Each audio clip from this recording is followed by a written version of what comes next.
Alors, si vous voulez une preuve que le monde est devenu fou, nul besoin de penser à Donald Trump ou à la Corée du Nord.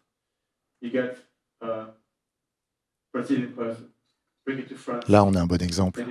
Je suis né au Brésil, je suis brésilien, je vis au Royaume-Uni, je suis venu à Bordeaux et on me fait intervenir dans un stade, il n'y a pas de match de foot et on va parler de vin. Donc voilà, ça c'est la mondialisation, un bon exemple du monde qui est devenu fou.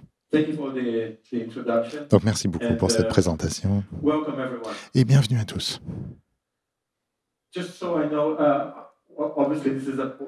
Bien entendu, il s'agit là d'une conférence sur le vin. J'imagine que vous êtes, pour la plupart d'entre vous, des producteurs de vin. Est-ce qu'il y a des commerciaux qui sont davantage, des personnes qui sont davantage dans la vente de vin?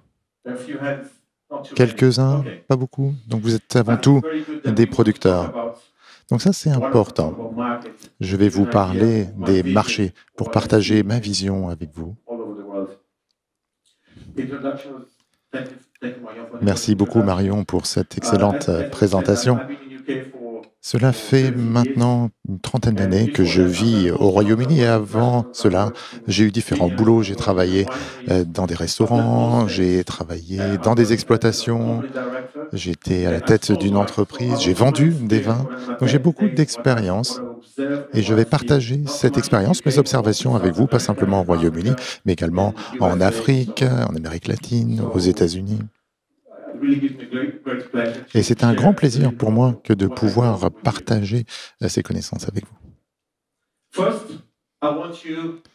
Tout d'abord, pour commencer, vous savez, moi j'aime bien expliquer les choses de manière très simple et là je vais avoir recours à une analogie, la lumière et l'acidité. Alors imaginez, vous êtes en plein milieu de la nuit, il fait sombre, et pour une raison ou pour une autre, vous devez vous lever. La première chose que vous allez faire, c'est très simple, vous essayez de trouver l'interrupteur. Et en fait, la lumière ne fonctionne pas. Ah, ça c'est un problème. Donc vous devez vous lever et il n'y a pas de lumière. Alors vous commencez à tâtonner, vous commencez à vous déplacer, à tâtons, et vous priez que vous n'allez pas vous cogner le pied contre un meuble, car ça va faire mal, jusqu'à ce que vous trouviez une lumière qui fonctionne.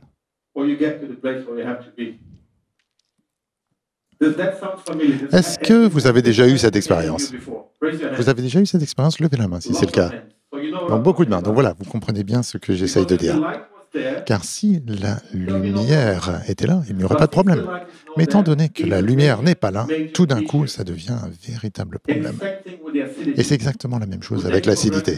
On part du principe que l'acidité est présente. Le consommateur, en fait, il s'en fiche. Le consommateur ne réfléchit pas en termes d'acidité. Et pourtant, si l'acidité n'est pas là, le vin sera plein et il n'achètera pas une deuxième bouteille. Il n'y trouvera aucun plaisir. Donc l'acidité est parfois invisible et pourtant c'est un élément essentiel.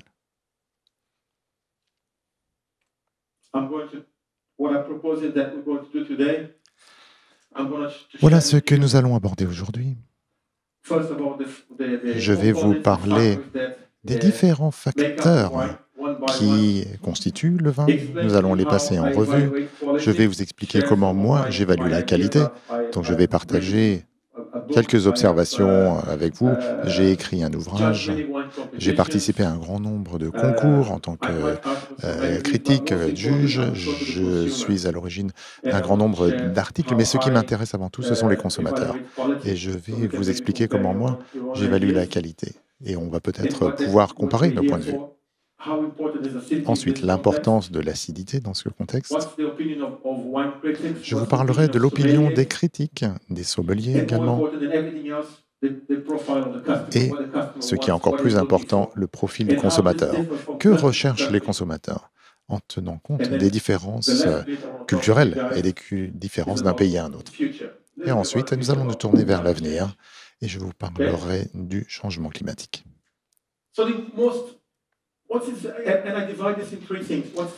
Nous allons aborder trois catégories, ce qui est très important, ce qui est important et ce qui est variable. Alors, pour la catégorie très important pour les consommateurs, Pour les consommateurs, ce qui est le plus important lorsqu'ils ouvrent une bouteille, c'est un vin qui est propre, où il n'y a pas de défaut. Car s'il y a un problème, ils n'y prendront pas de plaisir. Donc ce qui est important, c'est que le vin ne présente aucun défaut. Ensuite, il doit être équilibré, avec certains attributs positifs, des notes fruitées. Donc là, je parle réellement des vins d'entrée de gamme. Il ne faut pas oublier cela, car cela représente 90% de la consommation de vin dans le monde. Ensuite, deuxième catégorie, ce qui est important, la texture.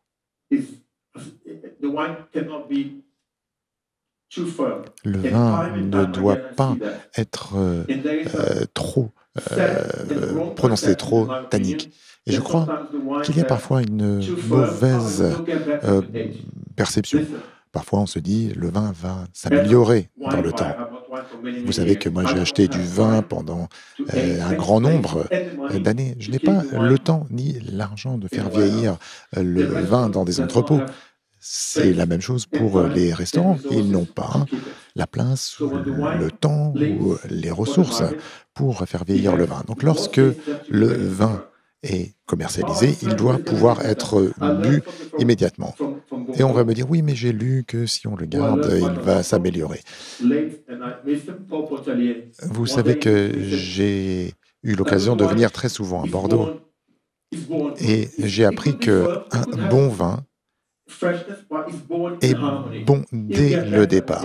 Il faut qu'il ait déjà cet équilibre, cette harmonie, mais il faut qu'il soit déjà bon dès le départ. Il peut s'améliorer ensuite, mais il faut qu'il soit déjà de très bonne qualité dès le départ.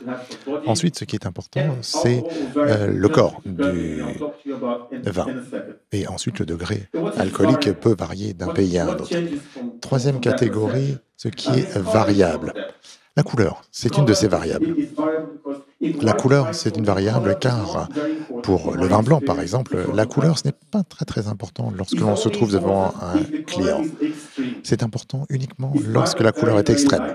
Par exemple, un vin qui est trop clair, où le client va se dire « Oula, il y a quelque chose de louche », ou à l'opposé, un vin qui est trop foncé, et là encore, les consommateurs vont se poser des questions. Est-ce qu'il y a eu trop d'oxydation ou autre?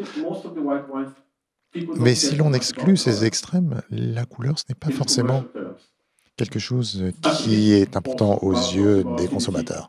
Ensuite, l'acidité, mais nous reviendrons là-dessus tout au long de la matinée. Les sucres résiduels,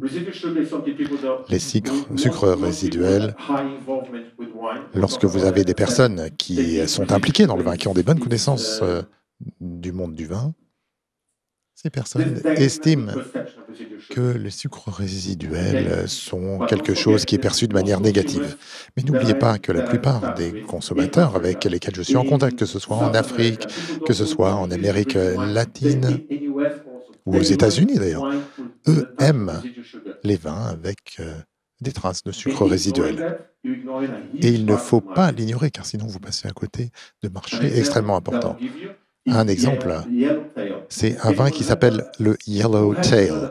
Est-ce que vous avez entendu parler? Si vous n'avez pas entendu parler du Yellow Tail, levez la main. En fait, c'est le plus gros succès de tout produit confondu aux États-Unis, pas simplement les vins.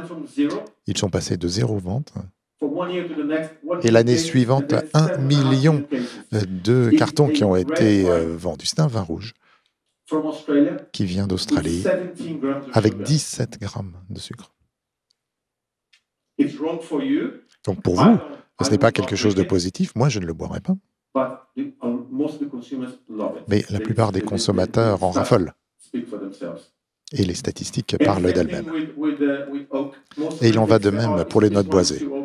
Beaucoup de critiques vous diront, voilà, ces notes boisées sont trop prononcées, c'est vulgaire. Si l'on utilise des copeaux, ce n'est pas quelque chose d'élégant. Et ils ne l'apprécient pas. Mais dans la plupart des cas, les consommateurs, eux, apprécient ces notes boisées. Ils aiment ce côté un peu épicé. C'est quelque chose d'appréciable. Je ne dis pas que tous les vins doivent être boisés, mais les consommateurs, eux, l'apprécient. Vous avez probablement entendu parler de l'Institut des Masters of Wine. Il y a peu de Masters of Wine, il n'y a pas beaucoup de Français ou de personnes de Bordeaux, donc il va falloir trouver une solution à cela. Mais il s'agit d'un institut qui est reconnu pour une véritable expertise dans le domaine de la vinification, mais également dans le domaine du marketing. Donc cela prend du temps pour atteindre ce niveau. Et ce que l'on vous apprend, c'est comment évaluer la qualité d'un vin. Je vais partager cela avec vous. Voici les paramètres sur lesquels il convient de se pencher. Tout d'abord, l'équilibre. Un bon vin doit être équilibré. Deuxièmement, l'intensité des notes fruitées. Ensuite, la concentration des fruits. Ensuite, la complexité. Et enfin, et non des moindres, la longueur. La longueur en bouche. Ça, c'est très très simple. Si vous êtes producteur, je pense que vous connaissez ces différents critères d'évaluation de la qualité d'un vin. Mais au fil des années, moi, j'ai ajouté un certain nombre de facteurs à cela. Pour moi, ce que j'appelle l'origine ou le lien avec le terroir. Ça, c'est quelque chose d'important. Un bon vin, si c'est un Bordeaux par exemple, vous allez goûter un vin et vous allez savoir immédiatement que c'est un vin de Bordeaux. Les vins bon marché d'Afrique du Sud, d'Australie, du Chili, en gros, vous allez goûter un verre de Chardonnay, on ne sait même pas de quel pays vient ce vin. Mais un bon vin, à mes yeux, doit vous permettre de détecter son origine immédiatement. C'est la même chose pour le cépage. Il faut pouvoir reconnaître le cépage. La texture, ensuite, c'est très très important. Ça, c'est un des paramètres essentiels pour déterminer la qualité. Ensuite, les notes boisées. Je ne dis pas que le vin doit être boisé, mais si le vin est boisé, dans ce cas-là, il faut le faire de manière intelligente. Il ne faut pas qu'il y ait d'excès. Et enfin, le potentiel de vieillissement du vin. Donc voilà, c'est 5 critères que l'on m'a enseignés à l'Institut et 5 critères que moi j'ai ajoutés. Je me suis assis, j'ai réfléchi en préparant cette intervention et je me suis posé une question. Qu'est-ce qui me permet de déterminer qu'un vin est de qualité et quel est le rôle de l'acidité au regard de ces différents critères? Et voilà le résultat de ma réflexion. L'équilibre. L'équilibre est essentiel car l'acidité joue un rôle très important en termes d'équilibre. Ensuite, les cépages. L'acidité, lors d'une dégustation en aveugle, me permettra de déterminer s'il s'agit d'un chardonnay ou autre. Donc l'acidité, c'est un facteur clé. Ensuite, le lien avec le terroir, le potentiel de vieillissement, bien entendu, et la longueur en bouche. Donc l'acidité, qu'on le veuille ou non, c'est essentiel en termes de qualité.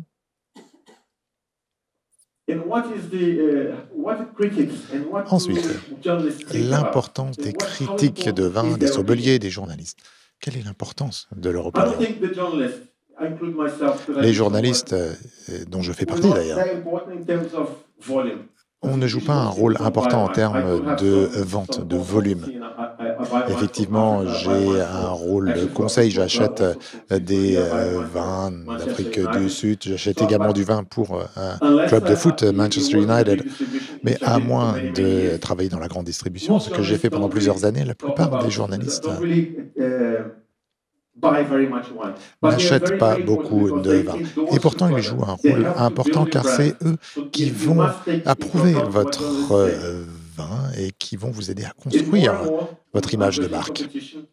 Et de plus en plus, lorsque l'on participe à des concours, lorsque vous parlez avec les journalistes, lorsque vous partagez un verre de vin ou un verre de bière, on commence à entamer un dialogue sur la qualité, sur le style.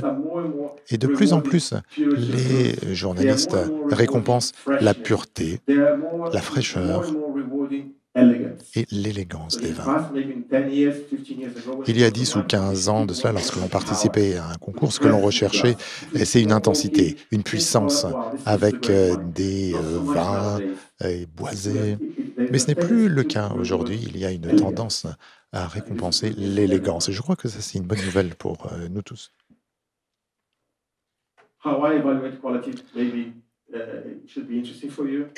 Alors voilà comment moi j'évalue la qualité, l'impact des critiques, des critiques, des journalistes qu'il faut prendre en compte. Mais ce qui est le plus important pour vous tous, ce sont les consommateurs.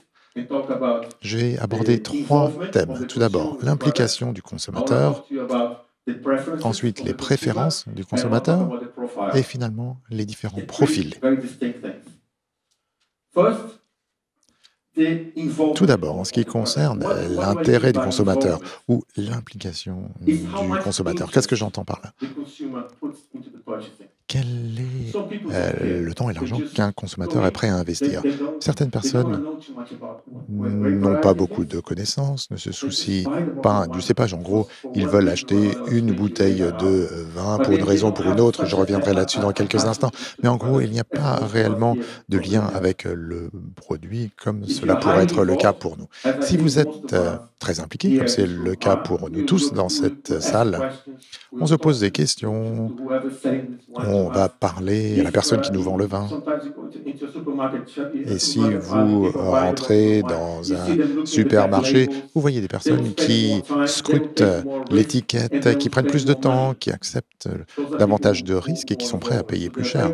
Donc il y a une implication beaucoup plus importante. Donc voilà deux catégories distinctes de personnes. Soit vous avez un degré d'implication pour le produit qui est faible, soit élevé. Et ça, c'est important. J'ai lu un livre l'année dernière et je vais vous synthétiser le contenu de ce livre sur une seule slide. Donc, restez éveillés, car là, moi, je vais essayer de résumer tout un ouvrage en 30 secondes. Donc, attention, ne vous endormez pas, je vais vous surveiller. Donc il s'agit d'un auteur qui vient de la côte ouest des États-Unis et lui a écrit un ouvrage en posant des questions à différentes personnes, aux consommateurs, sur leur comportement, la perception du sucré par exemple. Quel est votre lien avec le sucré? Comment est-ce que vous buvez votre café? Est-ce que vous aimez les chips? Est-ce que vous aimez le salé? Est-ce que vous salez vos mets? Est-ce que vous buvez des alcools forts, des liqueurs? Et pour chaque catégorie, vous obtenez un certain nombre de points. Et en fonction du nombre de points, vous pourrez vous positionner par rapport à ces 4 catégories. Est-ce que vous avez un palais sucré, un palais hypersensible, flexible ou tolérant?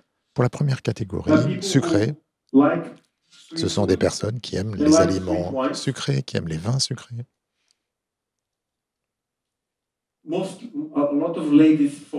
Et d'ailleurs, il y a beaucoup de femmes qui appartiennent à cette catégorie.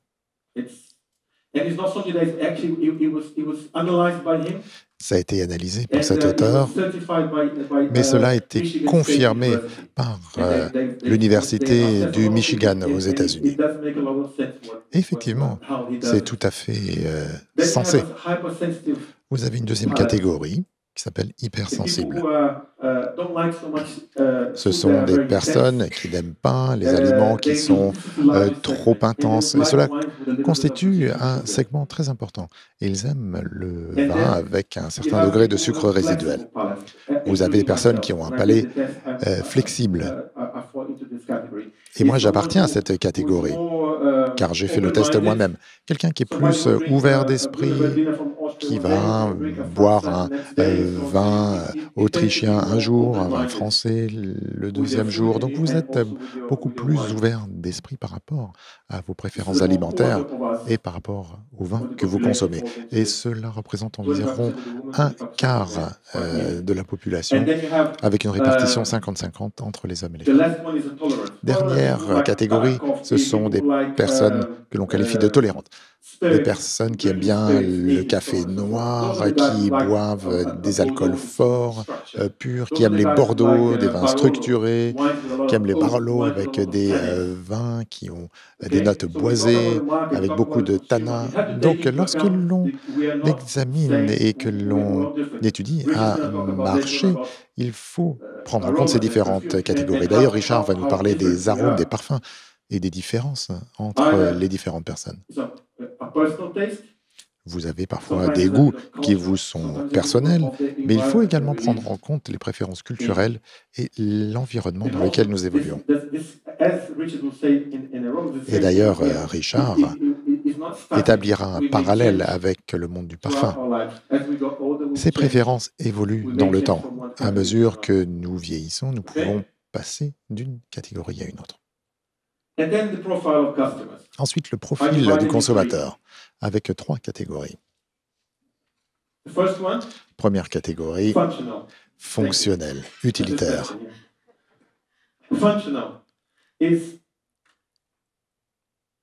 Qu'est-ce que j'entends par là? C'est quelqu'un qui va rentrer dans un supermarché, qui va acheter du poisson et qui va acheter une bouteille de vin blanc, qui va acheter un steak et qui va acheter une bouteille de vin rouge, qui va acheter une pizza et qui va acheter une bouteille de vin rouge, quel que soit le cépage, quelle que soit l'origine. En gros, c'est du vin rouge, c'est une marchandise, c'est quelque chose qui va accompagner votre repas. Et le jour suivant, si vous vous posez la question, qu'est-ce que tu as bu? Ah, je ne sais pas, c'était un vin rouge. Mais ça, c'est un gros segment du marché, malheureusement pour nous. Ensuite, vous avez une deuxième catégorie, des personnes que je qualifierais d'ambitieuses. Des personnes qui parlent du vin, qui y consacrent davantage de temps. Le vin, c'est important pour eux car cela peut nourrir un grand nombre de conversations. Et enfin, vous avez des personnes qui achètent du vin pour épater la galerie. Donc voilà, c'est la première fois que vous invitez une jolie femme qui a une belle robe, des porte-jartelles, et vous voulez l'impressionner, ou vous invitez votre boss et vous voulez l'impressionner. Donc là, vous allez investir davantage, dépenser plus d'argent.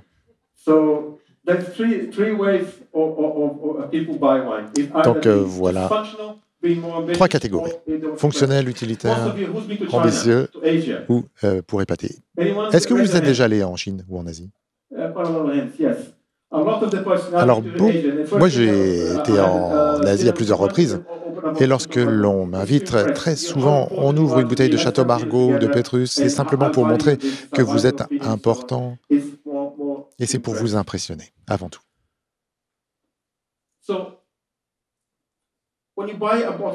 Lorsque vous achetez une bouteille de vin, et si vous appartenez à la catégorie fonctionnelle, en gros, vous achetez un vin entrée de gamme et vous souhaitez simplement un vin qui est adapté à la finalité.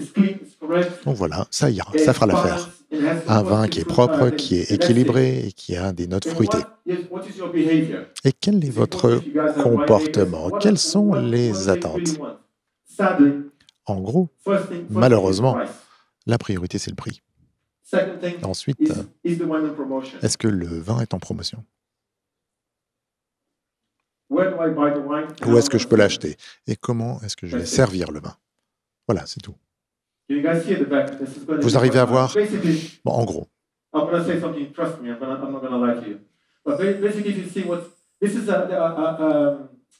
C'est une étude qui a été réalisée par Wine Intelligence. C'est un institut de recherche au Royaume-Uni et qui a déterminé quels étaient les critères d'achat du consommateur, avec notamment plusieurs catégories. Les 2 premières colonnes, très important et important. Et si l'on additionne les 2 premières colonnes, donc très important et important, il en ressort que 97,5% des consommateurs apprécient un vin qu'ils ont déjà goûté. Deuxième critère, c'est le prix. Troisièmement, les recommandations par des amis ou par la famille. Quelqu'un qui vous dit, voilà, moi j'ai acheté tel ou tel vin à tel ou tel endroit et il était formidable. Et cela a un impact très fort sur les décisions d'achat. Et ensuite les promotions, ensuite vous avez d'autres critères, recommandations par les magazines, etc. Mais le plus important, c'est un vin qui a déjà été goûté, qui a été recommandé par la famille, par des amis, à un prix raisonnable. Et si le vin est en promotion, c'est encore mieux. Donc en gros, voilà ce qui dicte le comportement d'achat des consommateurs. Ça, c'est pour l'entrée de gamme. Maintenant, pour la deuxième catégorie, les ambitieux, quelles sont leurs attentes? Là, ils sont prêts à investir davantage. Ce qu'ils recherchent, c'est de l'équilibre, de la personnalité, une certaine rondeur, quelque chose d'élégant, de frais. S'ils achètent un Rioja, par exemple, ils s'attendent à ces notes boisées, fruitées. S'ils achètent un vin de Bordeaux, ils recherchent les caractéristiques inhérentes à un vin blanc ou rouge de Bordeaux. Ils veulent ce lien avec le terroir.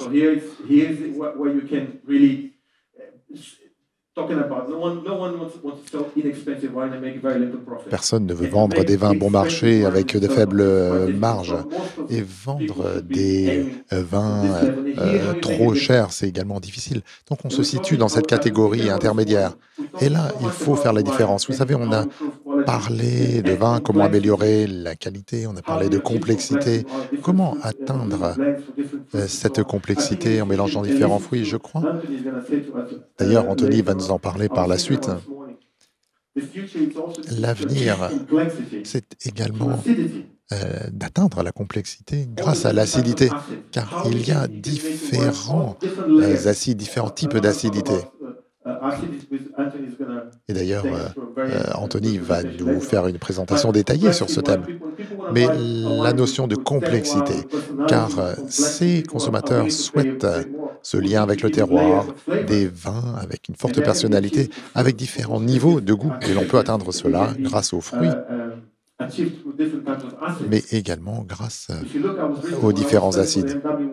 Et lorsque je préparais le concours pour l'Institut de Masters of Wine, déjà en 1984, il était établi que l'accès succinique pouvait donner certaines caractéristiques au vin. Et je crois que vous aurez l'occasion de goûter des vins par la suite. Et il y a une levure de l'allemand Ionis. C'est quelque chose qui me rend extrêmement enthousiaste. J'ai pu goûter différents vins dans différents pays, dont l'Argentine. Et en gros, on est passé d'un bon vin rouge avec des notes fruitées, et on est passé de ce vin-là à un vin beaucoup plus sérieux. Et je crois que l'acide succinique, justement, rend le vin beaucoup plus sérieux. Et on a goûté des vins en Argentine, et 99% des producteurs étaient réellement impressionnés par les résultats obtenus grâce à cette levure. Donc il y a également le degré alcoolique qui est diminué. Donc c'est quelque chose qui correspond parfaitement à cette catégorie de vin. Et bien entendu, cela va dans l'intérêt du consommateur. En ce qui concerne les achats milieu de gamme maintenant, quel est leur comportement? Ils vont acheter une bouteille de vin, que ce soit pour le déjeuner, pour le dîner, mais cela va nourrir les conversations. Donc ce qui est important, c'est l'accord entre les mets et les vins. Ça, c'est réellement important en termes de comportement. Ensuite, le lien avec le terroir, l'origine. D'où vient le vin? Quel est le cépage?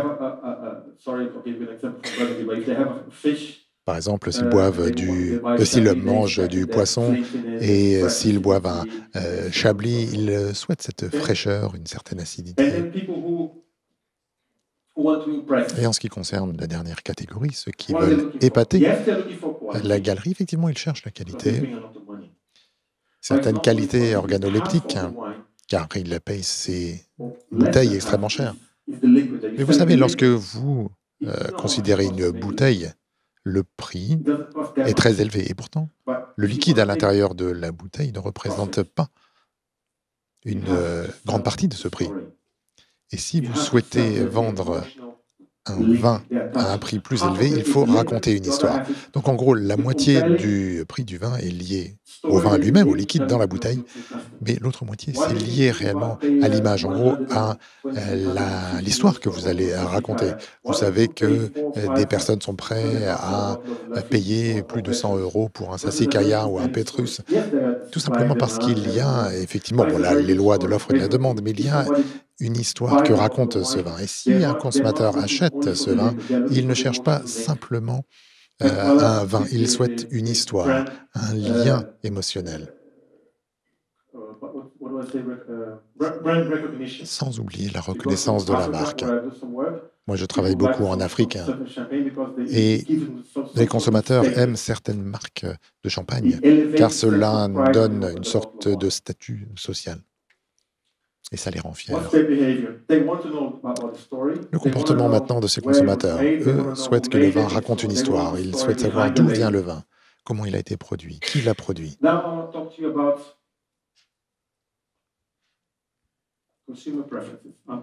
Je vais maintenant vous parler des préférences des consommateurs. J'ai beaucoup voyagé, j'ai pu observer le comportement des consommateurs. Et si vous pensez que ce n'est pas important, eh bien, considérez l'exemple du Coca-Cola. Le coca varie d'un pays à un autre. En Asie, le coca est très sucré. Au Brésil, il y a beaucoup de bulles.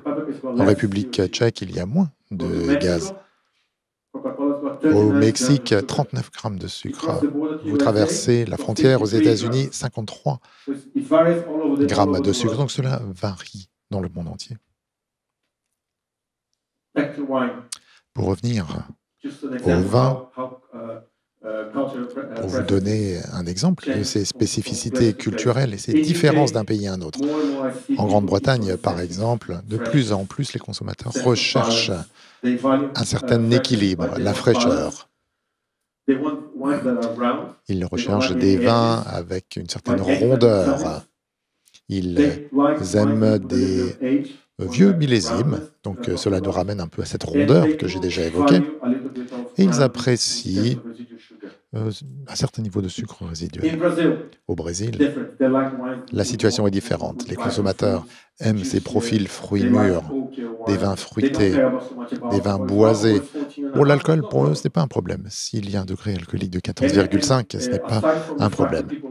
Outre le fait que les consommateurs apprécient les vins effervescents. Mais ils aiment également les sucres résiduels, notamment pour les consommateurs qui découvrent le vin, qui n'ont pas forcément l'habitude. Donc 15 ou 20 grammes de sucre, cela ne pose pas de problème pour eux. Ensuite, l'Afrique du Nord, là j'y travaille souvent.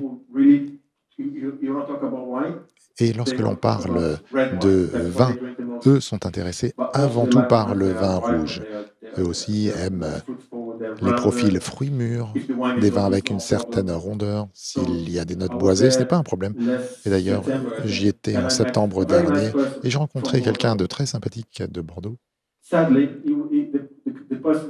Et malheureusement, cette personne ne connaissait pas bien le marché et tentait de vendre les mauvais vins pour ce marché-là. Donc beaucoup de vins blancs et des vins tanniques. Et je lui ai expliqué que ces vins, même s'ils sont très bons, ne se vendront pas sur le marché. Donc il faut réellement comprendre les caractéristiques du marché. Il ne faut pas perdre son temps.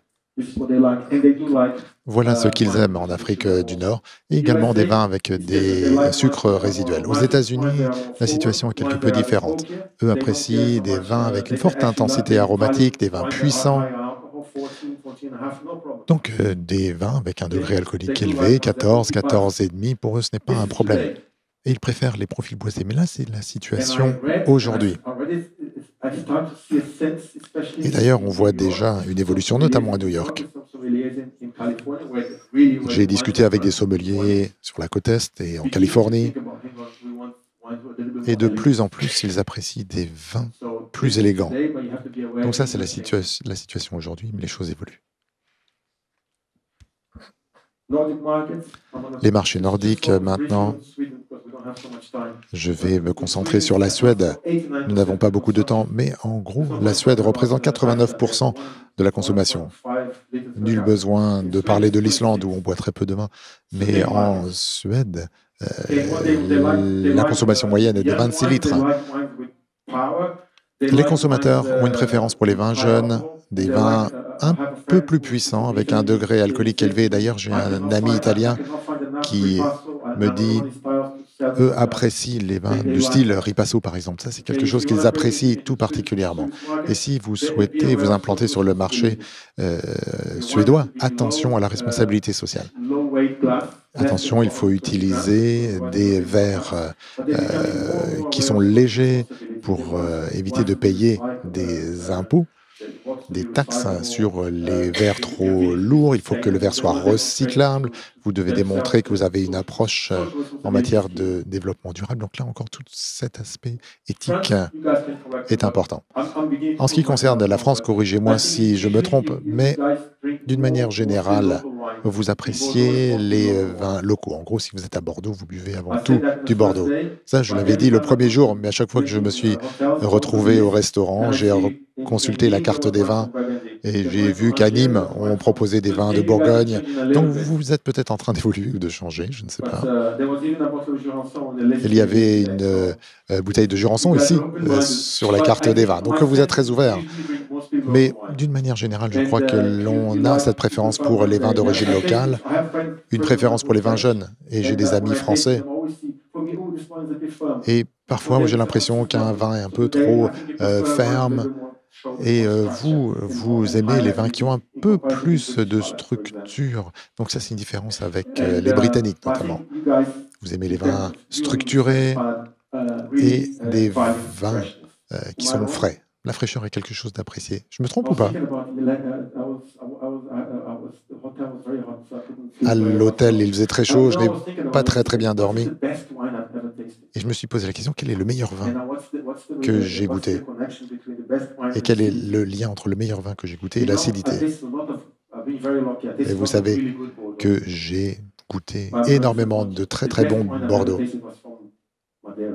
Mais le meilleur vin que j'ai jamais goûté était de Madère.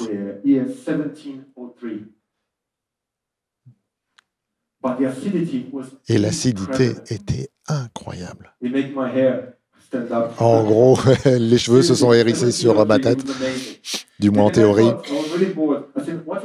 Et l'acidité, là, jouait un rôle très important. Et ensuite, les pires vins que j'ai goûtés, c'était des vins d'Afrique du Sud, je crois, et de Californie également. Et on avait l'impression de boire du jus de raisin, il n'y avait pas d'acidité du tout.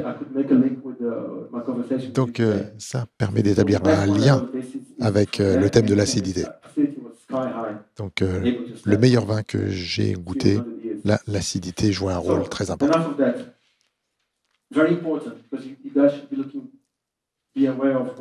Alors, un point important que je souhaitais aborder avec vous aujourd'hui, c'est le changement climatique.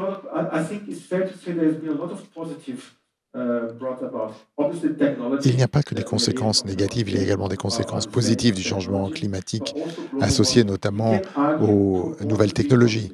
Mais dans une certaine mesure, le changement climatique a eu des conséquences positives.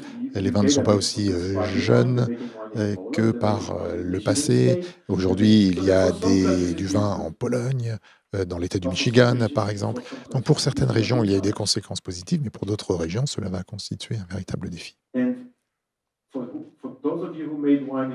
Et ceux d'entre vous qui avaient produit du vin en 2003, c'était un véritable défi. Il y avait des peaux qui étaient plus épaisses, une acidité plus faible.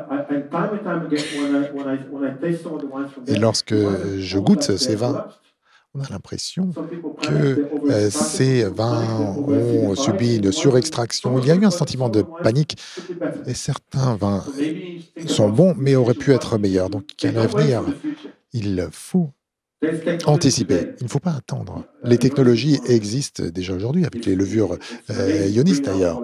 C'est impressionnant.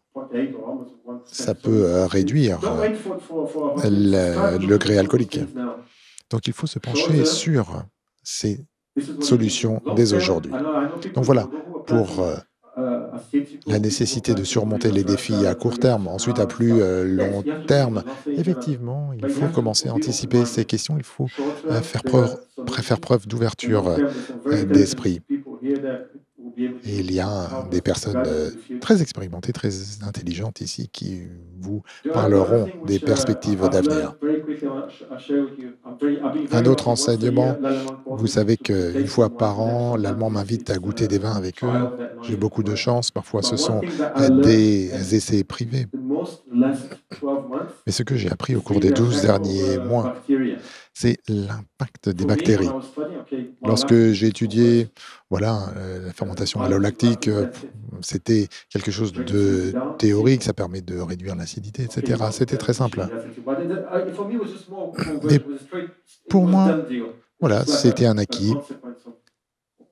C'était une des composantes de la vinification. J'ai participé à différentes études avec des bactéries, notamment dans des zones un peu plus fraîches. Vous savez, moi, en tant qu'acheteur, je n'aime pas les vins qui sont trop verts. Et je dois vous dire que certaines bactéries, notamment alpha, je peux vous dire que les résultats sont incroyables. Car cela permet réellement de faire ressortir certaines caractéristiques des vins, une certaine rondeur. Ça permet d'éliminer le côté amer et ces notes qui font penser à de l'herbe. Donc là encore, il faut garder à l'esprit les conséquences du changement climatique. Et enfin, à titre de conclusion,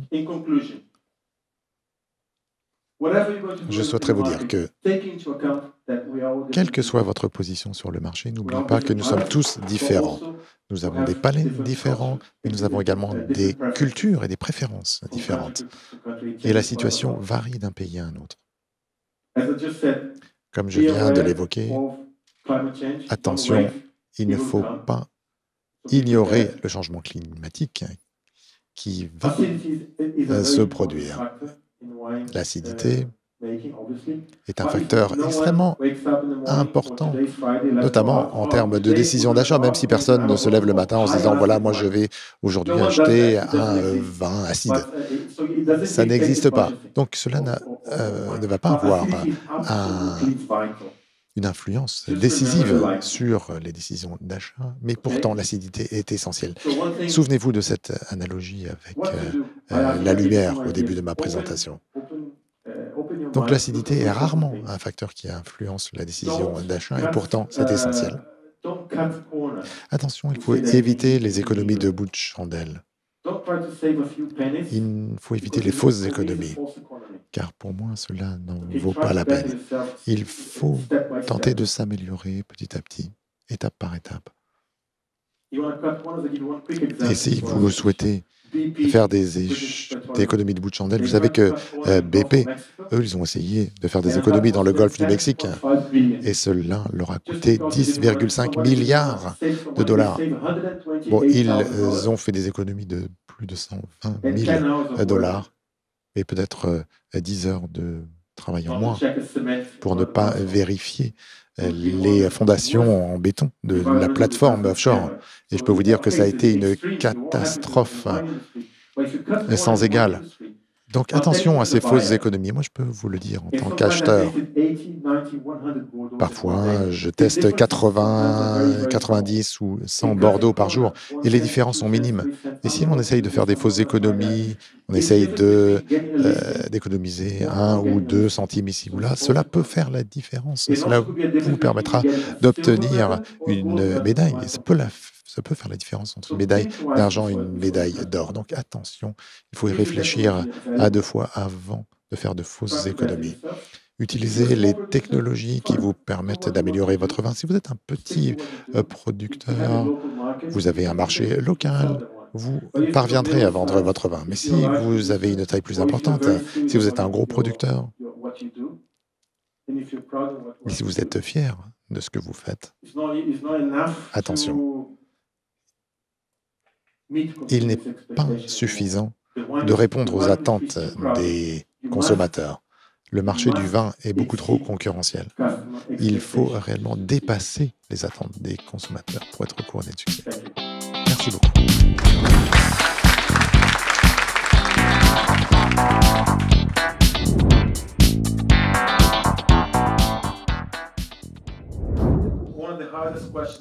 C'est une des questions les plus difficiles que l'on m'a posées cette semaine, à savoir les vins naturels. Donc merci beaucoup à la personne qui m'a posé la question encore une fois.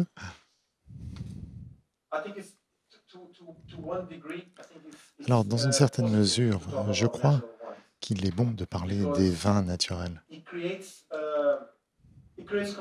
car cela alimente les conversations. Ça lance le débat et cela permet également aux consommateurs de réfléchir, et notamment à cette notion de vin en tant que produit artisanal. Mais c'est là que moi je m'arrête en ce qui concerne les vins naturels. Il y a bien entendu des points positifs, mais lorsque j'y réfléchis, un vin naturel, c'est quoi? Il n'y a pas de définition. C'est la raison pour laquelle ça me pose problème. Si quelqu'un produit du vin naturel, dans ce cas-là, les autres, nous tous, on fait quoi? Des vins artificiels? Donc ça, c'est un véritable problème. Effectivement, il y a beaucoup d'articles sur les vins naturels dans les magazines, mais en termes de vente, c'est insignifiant. Si vous allez chez Metro, Tesco ou autres, dans les supermarchés, je peux vous dire que l'importance des vins naturels, c'est insignifiant. Moi, j'ai acheté beaucoup de vins à l'import pour le Royaume-Uni et je peux vous dire qu'il n'y avait aucun vin naturel dans mes listes. Et pourquoi? C'est la cohérence. Vous savez que beaucoup de personnes me disent, voilà, il faut accepter cette diversité. Et si je vais voir un producteur, que ce soit en Croatie, à Bordeaux, au Chili, et ils fabriquent du vin naturel, ils ouvrent une bouteille de vin naturel, on peut le goûter et l'apprécier, mais d'un point de vue commercial, il n'y a pas de perspective. Et si je rencontre des amis ou des producteurs qui me proposent une bouteille de vin naturel, je leur dis non, pas une bouteille, 6 bouteilles et la même bouteille de vin. Donc le producteur vient avec 6 bouteilles de vin naturel et 2 étaient très bonnes, 2, bon, c'était moyen, et 2, c'était tout simplement impossible de les boire. Et c'est la raison pour laquelle, d'un point de vue commercial, pour moi, les vins naturels, c'est pas quelque chose que je peux considérer d'un point de vue commercial.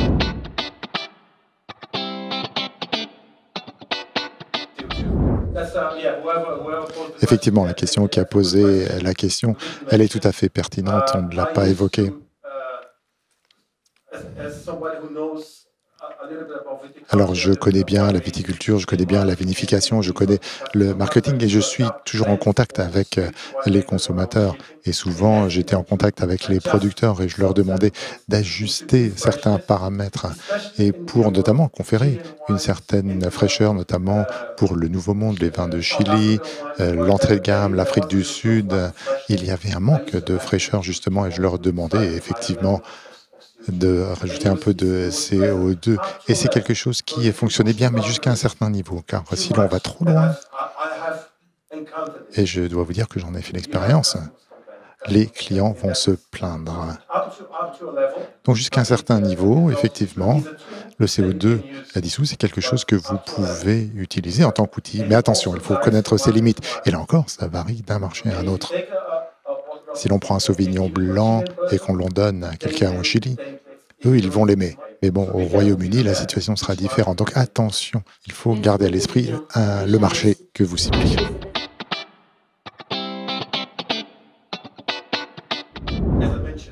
Comme je l'ai mentionné, certains pays, par le passé, ne pouvaient pas produire du vin. Et aujourd'hui, ils ont la possibilité de le faire. En France, je me souviens que j'ai parlé à des producteurs de la région de Champagne. Et j'aurais posé la question, mais est-ce que vous faites l'expérience de ce changement climatique? Et ils m'ont dit, pour l'instant, il y a un impact positif, il y a moins de variations. Donc ça, c'est positif pour le Champagne. Dans la vallée de la Loire, où nous étions hier, il y a 10 ans de cela, 15 ans de cela, moi j'ai testé des muscadets, des remplats, et je dois vous dire que ça me faisait pleurer tellement c'était acide. Mais aujourd'hui, il y a des muscadets qui sont excellents. Donc effectivement, là, le changement climatique a eu des conséquences positives, car cela confère davantage d'équilibre. À Bordeaux, il y a des années de cela, bon, pour revenir au graphique que j'ai passé en revue avec Jean-Michel, Et notamment, si l'on se penche sur les degrés alcooliques dans le sud de la France, bon, on était à quoi? 11 degrés. Aujourd'hui, c'est beaucoup plus élevé. Et le rôle du vin, c'est de conférer du plaisir aux consommateurs. Et les vins produits à Bordeaux aujourd'hui donnent plus de plaisir aux consommateurs aujourd'hui que par le passé. Et à cet égard, le changement climatique a des conséquences positives. Et il faut effectivement qu'il y ait une véritable consistance, il faut qu'il y ait une plus grande cohérence, moins de variations. Et je crois que c'est le cas aujourd'hui.